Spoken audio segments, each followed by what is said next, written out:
श्री गणेशाय नमः। छठा अध्याय शिव पुराण के श्रवण की विधि। सौनक जी कहते हैं, महाप्राज्ञ सूत जी, आप धन्य एवं शिव भक्तों में श्रेष्ठ हैं।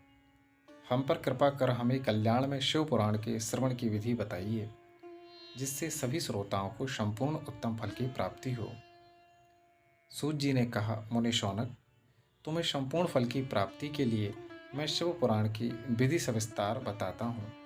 सर्वप्रथम किसी ज्योतिषी को बुलाकर दान से संतुष्ट कर उससे कथा का शुभ मुहूर्त निकलवाना चाहिए और उसकी सूचना का संदेश सभी लोगों तक पहुंचाना चाहिए कि हमारे यहाँ शिव पुराण की कथा होने वाली है। अपने कल्याण की इच्छा रखने वालों को इससे सुनने अवश्य पधारना चाहिए। देश देश में जो भी भगवान शिव के भक्त हों तथा शिव कथा के कीर्तन और श्रवण के उत्सुक हों, उन सभी को आदरपूर्वक बुलाना चाहिए और उनका आदर सत्कार करना चाहिए। शिव पुराण सुनने के लिए मंदिर, तीर्थ, वन प्रांत अथवा घर में ही उत्तम स्थान का निर्माण करना चाहिए। केले के खंभों से सुशोभित कथा मंडप तैयार कराएं। उसे सब ओर फल पुष्प सुंदर चांदोवे से अलंकृत करना चाहिए।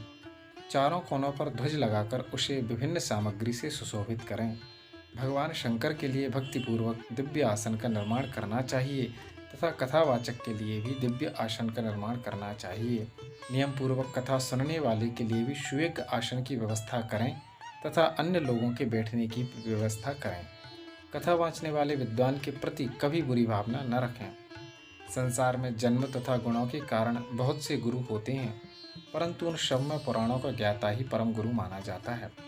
पुराणवेत्ता पवित्र, शांत, साधु, ईर्ष्या पर विजय प्राप्त करने वाला और दयालु होना चाहिए।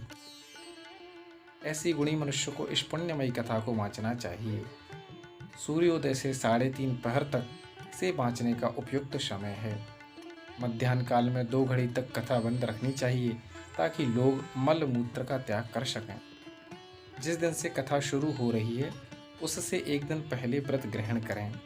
कथा के दिनों में प्रातः काल का नित्य कर्म संक्षेप में कर लेना चाहिए। वक्ता के पास उसकी सहायता हेतु एक विद्वान व्यक्ति को बैठाना चाहिए, जो कि शिव प्रकार के संशयों को दूर कर लोगों को समझाने में कुशल हो।